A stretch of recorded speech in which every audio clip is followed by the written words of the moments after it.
গমিরা মুখোশ শুধু মুখোশ নয়, দুই দিনাজপুরের ঐতিহ্যবাহী শিল্প ও সংস্কৃতি, যার বিষয়ে অনেকেই জানেন আবার অনেকেই জানেন না। সেই পাল যুগ থেকে শুরু করে ব্রিটিশ আমল পেরিয়ে বর্তমান পর্যন্ত জীবিত থাকলেও যা আজ বিলুপ্তির পথে।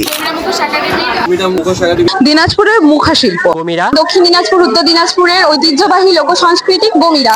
এই সংকটের হাত থেকে রক্ষার জন্য এবং আমাদের এই সংস্কৃতির সঙ্গে পরিচিতি করিয়ে দেওয়ার জন্য আমাদের রায়গঞ্জ বিশ্ববিদ্যালয়ে ইন্টার্নশিপ কোর্সে যুক্ত হলো এই গমিরা মুখা একাডেমি কোর্সটি। ইন্টার্নশিপ প্রোগ্রাম আমাদের রায়গঞ্জ বিশ্ববিদ্যালয়ে চালু হয়েছে। রায়গঞ্জ বিশ্ববিদ্যালয়ের বাংলা বিভাগের উদ্যোগে ইন্টার্নশিপের দুটো কোর্স যুক্ত হয়েছে।